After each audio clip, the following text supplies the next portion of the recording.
አሰላሙ አለይኩም ወራህመቱላሂ ወበረካቱሁ። ውድና የተከበራችሁ ዩቲዩብ ቻናል ቤተሰቦች እንዴት ናችሁ? ሰላም ናችሁ ሆይ? እኔ በጣም ሰላም ነኝ፣ ደህና ነኝ አልሐምዱሊላህ። የኔ ወዶች የኔ ማሮች ናፍቃችሁኝ አልጠፋሁኝ። ያው የአረብ ኑሮ መቼም አይሳካ መቼም አይሞላም። ያው ሁለታ በሰራሁት ቪዲዮ እዛ ተመችቶኛል ተመቻችቶልኛል ምናምን ብዬ በጣም ደስ ብሎኝ ነበረ። እኛ ባልነው ሳይሆን እነሱ ባሉት ነው የሚያሽከረክሩንና አሁን ደግሞ ያው እዛው ከረምኩበት ቦታ ስለመለሱኝ ልብሴን ሁሉ ነገር እንጥል ያው እዛው ከረምኩበት ቦታ ጃሚያ ነው ያለሁት። እናም ደግሞ ወላሂ ቪዲዮ እንኳን ለመስራት ድክም እያለኝ ትቼውም ለመተኛት እየፈለኩኝ ግን ተስፋ አልቆርጥም። ጎበዝ ተስፋ አይቆርጥም። መቼም ቀን ወድቄ እቀራለሁ የሚል ተስፋ የለኝም። እነሳለሁ የሚል ተስፋ ስለሆነ ያለኝ መቼም ቢሆን ተስፋ አልቆርጥም እና እስኪ ዛሬ እንኳን ብቅ ልበልና ለያችሁ እናንተም ነውኝ እኔም ላያችሁ ብዬ መጥቻለሁኝ። እናማ እንዴት ናችሁ? ሰላም ናችሁ? ደህና ናችሁ ወይ? ስራ ጤና ሁሉ ሰላም ነው ወይ? ከኔ ጋር ሁሉ ሰላም ነው አልሐምዱሊላህ። እንግዲህ ያው ቪዲዮ አታብዢ ደቂቃ አታብዢ እያላችሁኝ ነው። እሺ ደቂቃ አላበዛም። ሲቀጥል ደግሞ ሁለታ እስኪ ኢትዮጵያን ታይብ ብሎኛል እና ምን ትሉኛላችሁ? ሁለቱ ወይስ ልቀጥል ብዬ ቻሌንጅ ነበረ። ያው እንግዲህ አንዳንዶቻችን አብሽሪ፣ ጠንክሪ ውዴ፣ በርቺ፣ አትዳከሚ፣ ጠንክሪ፣ ውጤት አለ ድካም አይሆንም ብላችሁኛል። አንዳንዶቻችን ደግሞ ኧረ አላማረብሽም፣ አትዘናቆይ፣ እኔ በበኩሌ አላማረብሽም፣ ብታቋርጩ ብትታዩ ይሻልሻል እና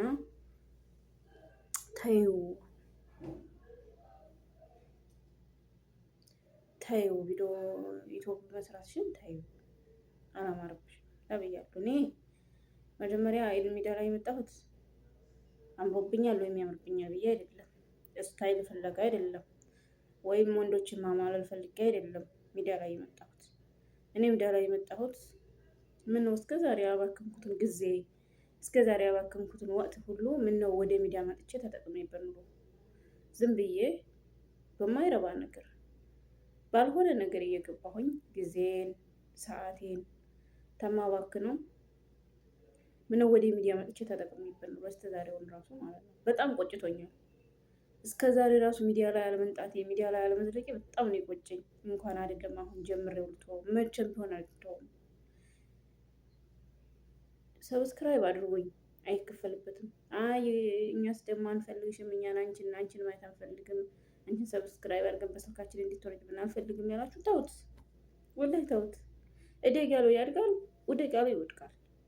እኔ ደግሞ ተስፋ ስላለኝ አልወድቅም። በማንም በፈጣሪ ይገዛ። እኔ ውስጥ ያለውን ረበል ዓለሚን ያውቀዋል። እኔ ኢትዮጵያ የከፈኩት ለምን እንደሆነ ረበል ዓለሚን ያውቀዋል። እኔ ላላህ ተናግሬ ነው ኢትዮጵያ የከፈኩት። ምክንያቱም አላህ ደግሞ ተኝታችሁ ለምኑኝ አላለም፣ ቁጭ ብላችሁ ለምኑኝ አላለም፣ አማሩኝ አላለም። ሰበቡን እያደረሳችሁ ለምኑኝ ነው ያለው እና ሰበቡን ለማድረስ ሞክሬያለሁ። ግን አድራጊው ረበል ዓለሚን ነው። እሱ ረበል ዓለሚን ያግዘኛል። የውስጥ አዋቂው ረበል ዓለሚን ነው። የውስጤን ያውቀዋል። እኔ ኢትዮጵያን የከፈኩት በስደት ዓለም ኖሬያለሁ ብዙ ጊዜ። ስደት ደግሞ ብዙ ደጎችን፣ ብዙ ክፉዎችን፣ ብዙ ሙሲባዎችን፣ ብዙ መከራዎችን አሳይቶናል። እውነት ስደት ያልመከረው ሰው ይኖራል ብዬ አላስብም። እንደኔ ስደት ላይ ያልተመከረ ሰው ይኖራል ብዬ አላስብም። ቅንጭላት ያለው ሰው ስደት ያልመከረው የለም። ወንድም ይሁን ሴትም ይሁን ወንድሞቻችንም በባህር ሲመጡ አንሻዳቸዋሉ፣ አንሸለላቸዋሉ። ስንት እየተቀጠቀጡ ስንት መከራ እያዩ ይገባሉ። መተው ስራ አያገኙም። ሜዳ ለሜዳ እየተንከራተቱ ጀማ ለጀማ ታሉ ቦታ አንዱ ቦታ እየሸደዱ እንደ ድሮ እንኳን ሰው አይዋደድም። አሁን ላይ አረቦቹ ሰው አይወዱ። አበሻ ውስጥ በሱ አይዋደድ። ይሄ ዘረኝነት ስላለ ሆዲ ነፍቶ እንኳን እኔ ኢትዮጵያዊ ነኝ ብሎ እንኳን አንድ ቦታ ሄዶ ማረፍ አይችልም። ገባችኋል? እና ስደት ያልፈተነው ሰው ይኖራል ብዬ አላስብም። መቼም ስደት ላይ ሆኖ ፈተናን፣ ሙሲባን፣ መከራን ያልቀመሰ ሰው ስለማይኖር እና ስደት ትምህርት ቤት ማለት ነው። እውነት የስደት ህይወት እንደ ትምህርት ቤት ይቆጠራል። እኔ ስደት በጣም አስተምሮኛል። እኔ በጣም አመጠኛ ልጅ ነበርኩኝ። ድሮ ቤተሰቦች ጋር ስኖር ሰው ተናግሮኝ የማልሰማ ነበርኩ። ለእናት ለአባቴ በጣም ኃይለኛ ልጅ ነበርኩኝ። አሁን ላይ ግን እንስፍስፍ ብዬ በናፍቆትም ድሮ የሚያሳለፍኩትን ሁሉ የአባቴን እግር ስሜ የእናቴን እግር ስሜ በሀያት ታገናኘኝ ይቅር የምለው ምን ነው? ይህ ቀን ናፍቆኛል። ምን ነው? ስደት ስለመከረኝ፣ ስደት ስላስተማረኝ፣ ብቻዬን በወልድ ብቻዬን፣ ባህርተኛ ባነሳ ብቻዬን፣ አላጋዥ መከራዎቹን ሁሉ ባሳልፍ ብቻዬን። ምን ነው? ስደት ላይ ስለሆንኩ።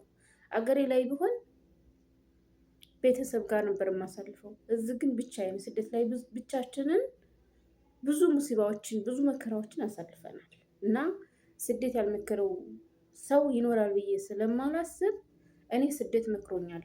አሁን ላይ ለሰው አዛኝ ሁኛለሁ፣ ለሰው አዛኝ ሁኛለሁ። በሀገሬ ተመልሼ ስራ ፈትቼ መንደር ለመንደር እየሄድኩ ቡና እየጠጣሁ ሰውን ማማት አልፈልግም። ሰውን ከሌ እንዳለ ማለት አልፈልግም። የምፈልገው ምንድን ነው? ኢትዮጵያን ሰርቼ ስራ መያዝ። ኢትዮጵያን እየሰራሁኝ ለሚስኪኖች እየሄድኩ ምስኪኖችን እየዘየርኩ እናቶችን፣ አባቶችን፣ አመዲካማዎችን እየዘየርኩኝ ወጣቶችን ስራ ማስያዝ። ብዙ ወጣት አለ ስራ የሌለው በባህር እንንጣክ ስንቱ የ16 ዓመት የ17 ዓመት ህፃን ሁላ በባህር እንሄድ እያለ ስንቱ እየመጣ የሚቀልጣል አይደል? ያ አሁን ስራ እያጣ ነው። ምክንያቱም አንቺ የመንግስት ባለስራ ነሽ እንዴ ስራ ምታስይው ልትሉ ትችላላችሁ። አዎ አይደለሁም፣ የመንግስት ባለስራ አይደለሁም። ረብ ላለም ደግሞ አይሸግረውም፣ ይሰጠኛል። እሱ ለምኑኝ ብሏል፣ አድራጊዋለሁ። እኛን ለምነው እሱ ነው የሚያደርግልን። እና ወጣቶች ምን እንስራ ብለው እንዳይጨነቁ አንዳንድ ነገሮችን በአሚ እነሱ ስራ የሚጀምሩበትን ነገር መስጠት፣ ወጣቶችን መገደፍ፣ አቅመ ደካማዎችን መዘየር፣ የቲሞችን መፍቀድ። እውነት እኔ ስራ የማደርገው ያንን ነው። በሀገሬ ስመለስ ያለኝ ፍላጎቴ አሳቤ ይሄ ነው እንጂ እኔ ዩቲዩብ ላይ አማርኩኝ አስጠላሁኝ ምንም አይገደኝም። አላማረብሽም አይመርብኝ። እኔ እኮ ባልፍለጋ አይደለም የመጣሁት። ስጋ ባላለኝ ልጆች አሉኝ፣ ባለትዳር ነኝ፣ ህይወት አለኝ። አልሐምዱሊላ ቤትም አለኝ። እኔ ኢትዮጵያን ሰርቼ እናንተ ሰብስክራይብ ስላደረጋችሁኝ ኢትዮጵያን ሰርቼ ቤት ልሰራ እንዳይመስላችሁ። እኔ በጎ አድራጎት ለመስራት በሀገር ስመለስ በሰው ሀገር የተቀጣ ሰው በሰው ሀገር የተማረ ሰው በሀገሩ ሲመለስ ጥሩ ነገርን ለመስራት ከስደት ህይወት የተረፈውን በደግ ነገር ለማሳለፍ ይሄ ነው ምኞቴ እንጂ እኔ ሜዳ ላይ አማርኩ አላማርኩ አይገደኝም። እንደውም ቲክቶክ ትሄድ እንደዚህ ኩኝ ነው የምሄደው። ፊልተርም አልለብስም። አይገርማችሁም? ፊልተር ራሱ አልለብስም ታሁን በኋላ። ምን ነው ብትሉ ቲክቶክ ላይ ፊልተር አለኝ፣ ያሳምረኛል ፊልተሯ። እዚህ ጋር ስመጣ ደግሞ ምንጭርጭር ያልኩኝ ነኝ። ከዛ ከቲክቶክ ይወጡና ይመጡና ያውኝና ማለት 2600 ተከታይ አለ። እንግዲህ ያ2600 ተከታይ ሰብስክራይብ ቢያደርጉ ኑሮ እስካሁን ዩቲዩብም ተቀብሎ የነበረ ሰዓቴ ሞልቶልኝ ነበረ። ግን ለምን እንደዚህ? የሰው ልጅ የሚመዘነው በመልኩ አይደለም፣ በቁም ነገሩ በአስተሳሰቡ ነው የሚመዘነው። እና መልክ ትዳር አይሆንም፣ መልክ ህይወት አይመራም፣ መልክ ተሰው አያስተዳድርም። ተሰው የሚያስተዳድረው ቁም ነገር፣ ጥሩ ህሌና፣ ጥሩ ስራ ነው። መልክ አትከተሉ። እና ከቲክቶክ ይወጣሉ፣ ኢትዮጵያን ሄደው ያያሉ፣ ሰብስክራይብ የሄዱ ሄደዋል። እግር መንገዳቸው ሰብስክራይብ አድርገው ቢመለሱ ምን ችግር አለው? ችግር አለው? ያስከፍላል? አያስከፍልም። 2600 ተከታይ አለ። አሁን ሰብስክራይብ ቢያደርጉኝ እኔ አሁን አንድ ሺህ ሰብስክራይብ ነው የምፈልገው። እኔ 200 ሺህ አይደለ ስንቱ ዲራማ የሚሰራ ስንቱ ፍራንክ የሚደራረግ ስንቱ ነው እስከ 300 ሺህ እስከ 1 ሚሊዮን ሰብስክራይብ የሚኖረው ስንቱ ነው? አሁን እኔ ምን ችግር አለው? አንድ ምስኪን አንድ ድሃ ይሄ ሁሉ 2600 ተከታይ ሰብስክራይብ ያደረጉኝ የምፈልገው እኮ እኔ 1000 ሰብስክራይብ ነው። ዩቲዩብ ብቻ እንዲቀበለኝ፣ ዩቲዩብ ተተቀበለኝ፣ ሰዓት ተተሞላልኝ፣ ኢትዮጵያ እገባለሁ፣ ሀገሬ እገባለሁ። ሀገሬ ላይ ሁኔ በነፃነት እየሰራሁኝ ከዩቲዩብ የማገኘውን ነገር ተአቅመ ደካሞችና ተየቲሞች እንዲሁም አረ ሌላም ነበር የምላችሁ ግን እዙ ጋር አቋርጠው እና እኔ ይህንን ነው የምፈልገው። አማርኩ አስጠላሁኝ አይገደኝም። ለምንኛ ባስጠላ ባል አልፈለኩም።